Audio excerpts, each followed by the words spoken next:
Hello and welcome to the November 2013 Healing Arts Center practitioner interview. This month we're sitting in the Kula garden with Sylvia Bischoff, who is a mental health counselor here at Kula, and she offers a variety of different healing services and mental health services that she's going to tell us a little bit more about, so you can get a chance to A, know her, and B, learn about some of the unique services that she brings to the space. So thank you so much, Sylvia, for being here. And do you want to maybe start off giving people a sense of your background and both, I guess, personally and professionally, what draws you to do this work, and then, a little bit of a summary of the things that you offer here at the space? So my name is Sylvia, and my background actually is in body work. I've been a licensed massage therapist since 1993, and I was very much working in pain management, sort of a very medical environment. I worked a lot with lymphatic in cancer, accidents, and neurological conditions. So through that, I saw when people actually have a lot of pain, that they're also affected in their emotions. So a lot of isolations, a lot of depression started. And while I was bound at that time by my license as a massage therapist, I could listen, but I couldn't counsel. So at some point I realized how much the mind and the body sort of had an impact on one another. And I went back and I got my master's degree in mental health counseling. And I'm now lucky enough to sort of combine both of the modalities and be a very body-centered mental health counselor.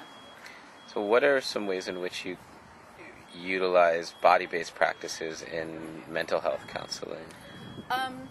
Well, when you are a mental health counselor, the most common therapy is talk therapy. Okay. But if I don't just look at what people are saying, so it's how they have their postures, but also, what sometimes people might be saying, this person really gets under my skin. And I actually happened to have a client like that, and she had these really scratchy, itchy, this condition, and it was giving her so much anxiety, until one day I realized, she said, my mother is really getting under my skin. So it's kind of listening for, how, for these little sentences, how physical symptoms can sort of, show up in emotions and vice versa. Yeah, and our languaging.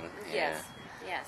It's interesting. I love that from the standpoint that it's a yoga studio, so it is holistic and in its approach to therapies and offering people a way to enroll their physical body into the therapeutic process, and seeing how much, like you were saying, is how much emotionally is stored in our tissues, and working from all these different angles. And could you describe some of the different things that you offer at Kula specifically?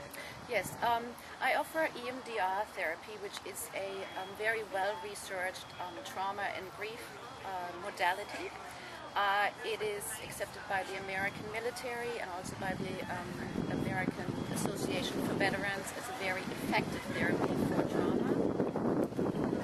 EMDR is very different because it's not mostly talk therapy.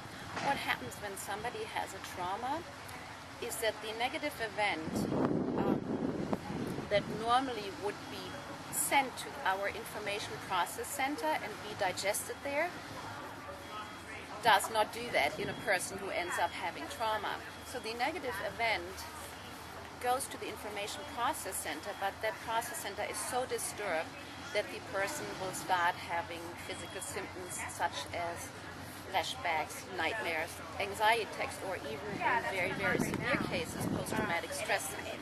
So EMDR sort of addresses it. So the trauma is frozen in time in your brain, and your past basically becomes your present, which is a really horrible way to live. Yeah. So we do not use talk therapy. We use bilateral stimulation through different ways of tapping or rapid eye movement, and then we address the trauma, process it properly, and now it gets stored in your brain, and it becomes a historical event without all the negative memories and physical symptoms that that person experienced.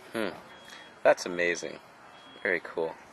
Yeah, and very unique too. Yes. And then some of the other therapies? I also offer heart-centered hypnotherapy.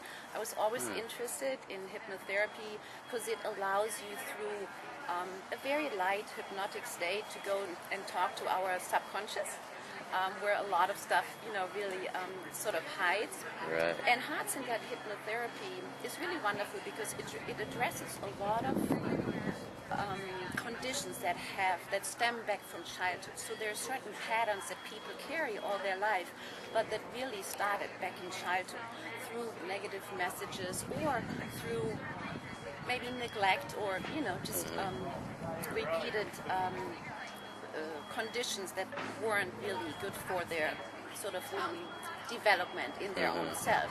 So with the hypnotherapy, it brings us right back. People can identify those moments and then resolve the issues and sort of, get an idea that they can change their patterns and don't have to be stuck in there. So both therapies do go back to the past, but just in a different way.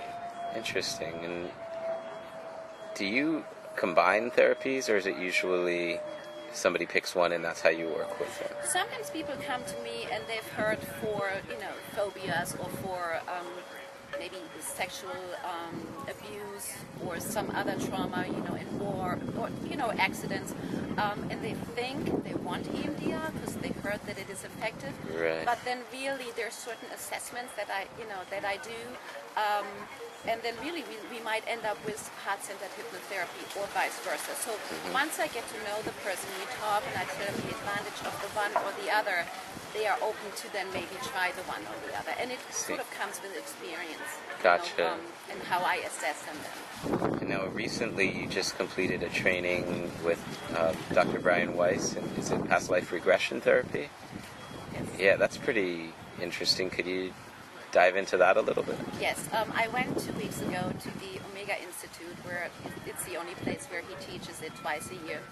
And I had read his book in 1986 or 87 and was always interested, but I think like many people, I sort of had that skeptic, that skeptical mind, and it's our rational mind that wants to have, proof and says, no, maybe this can be true. But earlier this year, I was in a one-day regression shop with him in South Florida, and I went home and basically signed up because it was just really so eye-opening, just what could happen in one day with 500 people in a convention center. And the training was 6 days. It was very intensive, but it was really wonderfully eye-opening. And I'm very happy to bring this therapy back to Kula, because I know a lot of people are excited about it. So is it similar to hypnosis? Are you taking people into an altered consciousness in order to access these repressed memories, essentially? Yes, there's a light, it's by the use of hypnosis, so it's a light trance, and the person is totally aware of what is going on. It's just hypnosis is a state of focused concentration. So people who meditate a lot, it will come really easy for them to be hypnotized, because they don't have to override that rational mind of letting go and thinking that they're being controlled. Exactly. So once they're in a light trance, you regress them back into childhood womb and into a past life, and then sort of images or smells or flashes come. So it's not like it is a movie that you're time traveling. It comes sort of through, images, as I said, or smells, and it just, comes in and out. But people have very detailed experiences that can be validated nowadays through the internet and medical and historical records sometimes. So it's a really neat and eye-opening, experience to have that. Yeah, without a doubt, because it gives people a deeper sense of who they are, connecting to that. Yes.